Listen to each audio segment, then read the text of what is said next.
Okay, still going, and this is part one, story 7, sold into slavery. If y'all know your Bible, you should know who this is about. But for those that don't, I'll read the story and then you can see what this is about. Okay, part one, story 7, sold into slavery. Moving slowly along, Jacob and his caravan came to the last at last to a place called Shalem. Shalem. Yeah, that's what it says. Shalem. Shalem. As everybody was tired of traveling and the place looked rather nice, he decided to settle there. So he bought a piece of land just outside the city for 100 lambs and set up camp. But it didn't work out well. Some of his children got into very serious trouble with the children of the city, and God told Jacob to move away from there to Bethel. Dwell there, the Lord said to him, and make there an altar unto God that appeared unto thee, appeared unto thee when thou flittest from the face of Esau thy brother. There was indeed there was a need for them all to remember God. This had just slipped. Things had been slipping. Some of Jacob's servants have been getting interested in idols that the people of the land were worshiping. The girls too were dressing themselves up with ornaments like that, just like the heathen. So it says. They all need to get back to Bethel, to the house of God, and to the gate of heaven. Then Jacob said unto his household and to all that were with him, put away the strange idols, the strange gods that are among you, and be clean, and cleanse, and change your garment. And they gave unto Jacob all the strange gods which were in their land, and all their earrings which were in their ears. For a while there was quite a reformation. Earrings. For something for something very sad happened. Rachel died, just as she was having her second baby too. Jacob was heartbroken, for he loved Rachel the best of all. As she was dying, Rachel named him her baby Benoni, meaning son of my sorrow. But Jacob changed it to Benjamin, meaning son of the right hand, which showed how much he thought of him. For now,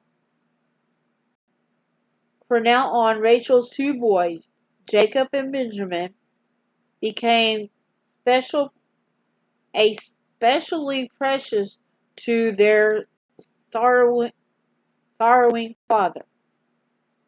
Jacob now had 12 sons, and you already should know their names. But I put the but in there. Here they are: Reuben, Simeon, Levi, Judah, Issachar, Zebulun, Zebulun, Joseph, Benjamin, Dan, Naphtali, Gad, and Asher.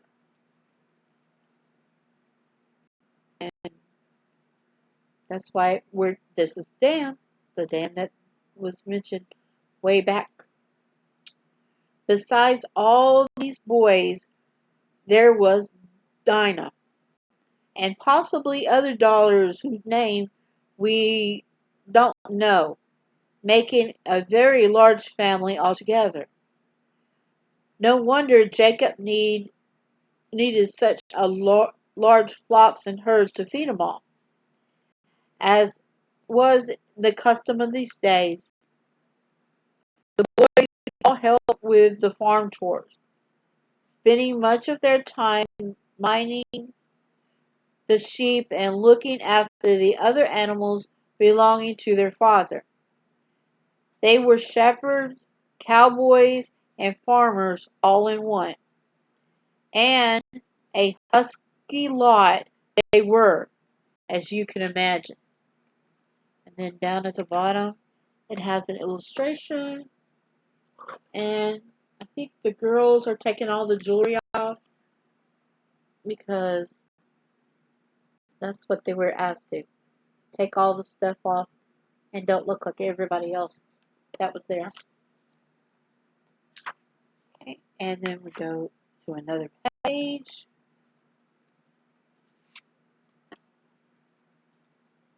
Somehow Joseph didn't fit in with his older brothers.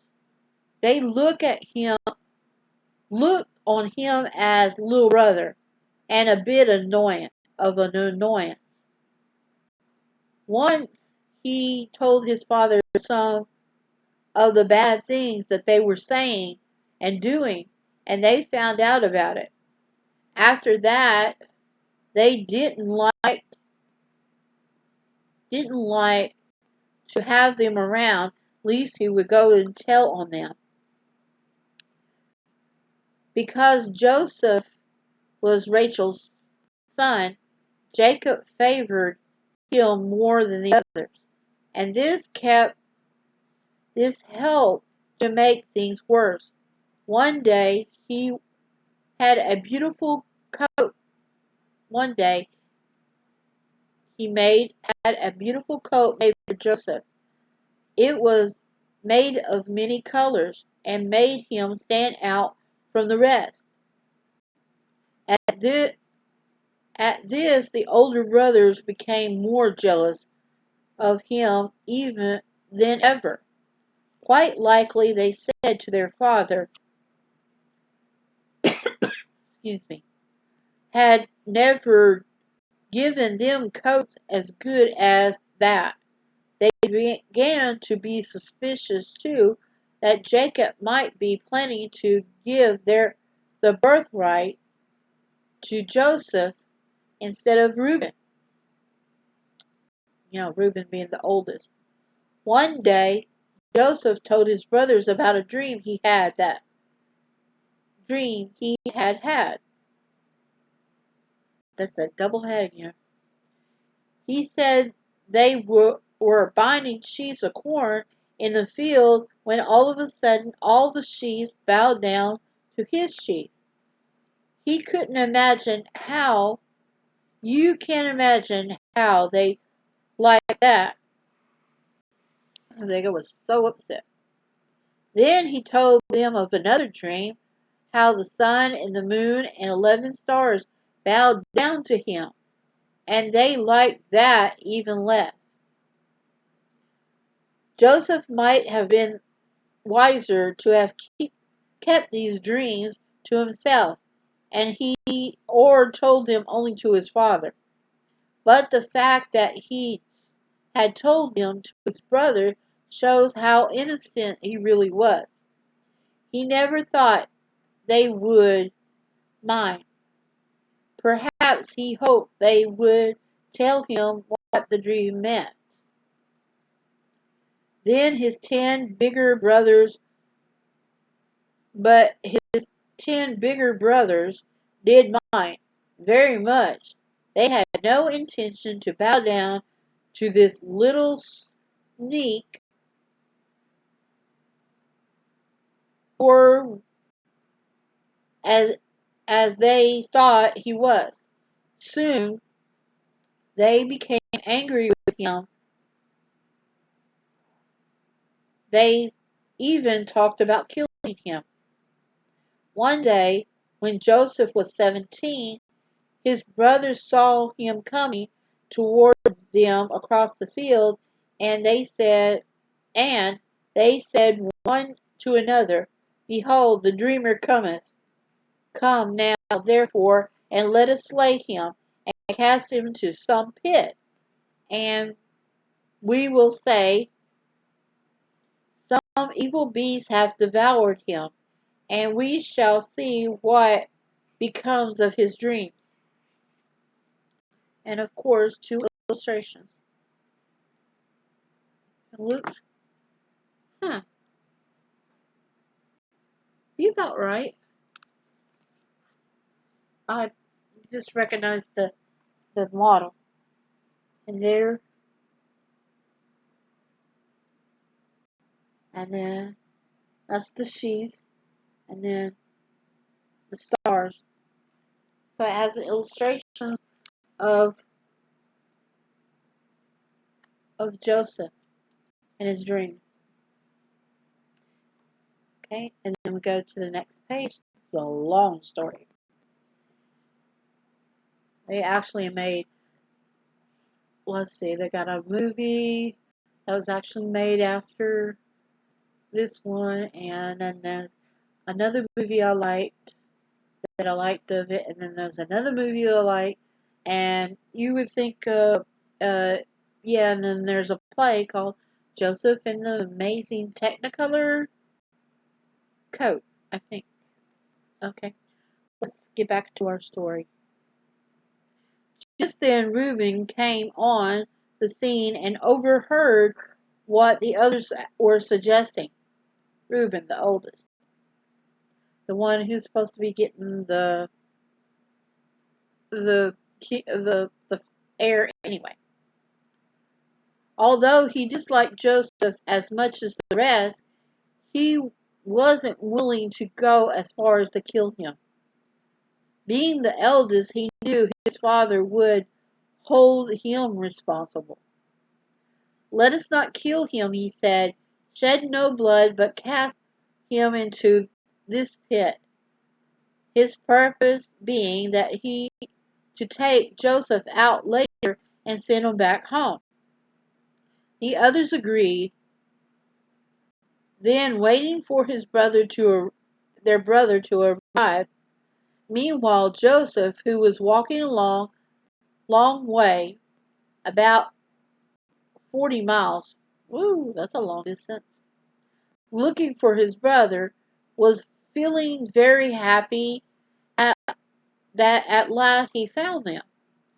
At the joy of seeing them again, he almost forgot how tired and hungry he was. 50 miles, what? 50 miles is a long way. It took me, how long? It took me at least, to, when we lived out in the country, it took me, that was 15 miles. And I started walking about 12 or 1. So it took me about 3 hours to get to where I was. Whew, that's a long walk, and it was a long walk. Imagine, let's get back to the story. I'm shot off in the rabbit trail.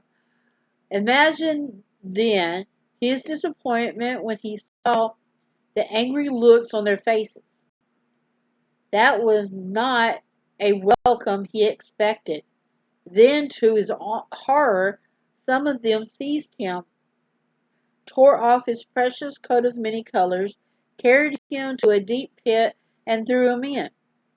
In vain he cried for them to have mercy on him, but they wouldn't listen, and soon he found himself left alone at the bottom of the pit, hungry, cold, and heartbroken.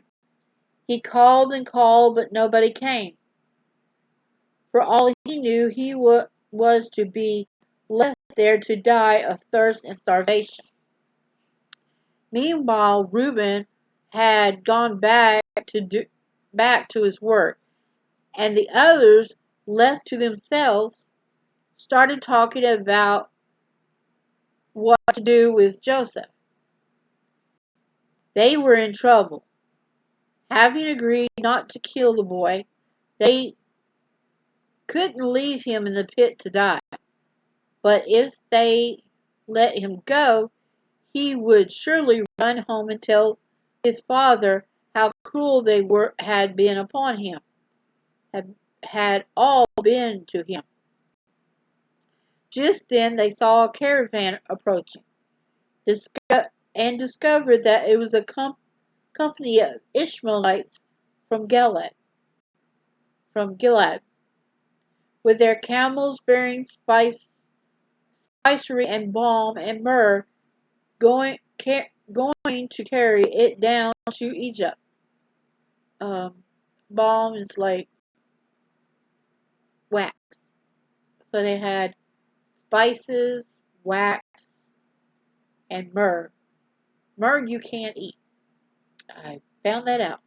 You can eat myrrh and you can eat frankincense and it'll smell. Nice, pretty good smell.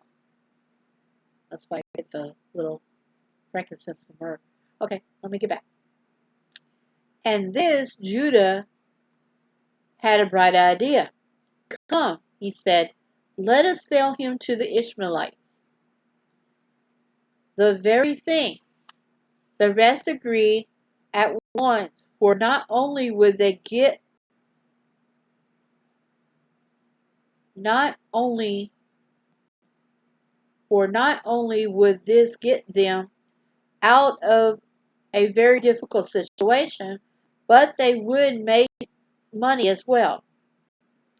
So the caravan was stopped and the bargaining began. Finally, Joseph was lifted out of the pit, and despite his tears, and that's where we stop for a second, and him being cast into the pit, and the caravan coming, and then bargaining with what they wanted to do. And then let's go. Despite his tears and pleading, was sold to the Ishmaelites for 20 pieces of silver. Thus, within an hour or two of his arrival at his brother's camp, poor Joseph's pride and joy of his father's heart found himself a slave in a caravan bound for Egypt. How cruel brothers can be sometimes. Believe me, because I got one. I got two brothers, but one is different from the other. But let's go here. I hope you never have any thoughts like these about your little brother. And it's my little brother. Okay. Look back, he can see that their deed was not only wicked but very foolish. He brought them no good. It brought them no good. The 20 pieces of silver didn't go far among the 10. Just 2 pieces each, which were soon spent. What more, they didn't actually get rid of Joseph, for after he had gone, they couldn't get him out of their minds. They worried about what they had done and what might happen to them if they were ever found out. And there was always the possibility that they might meet Joseph again someday. Then there was those dreams of his. What did they mean? Could it be that they had made a dreadful mistake? They surely had. And that's all. And then, of course, the illustration down at the bottom, I can tell you what it is them bringing the coat to Jacob, Joseph's coat to Jacob, and he's crying over it.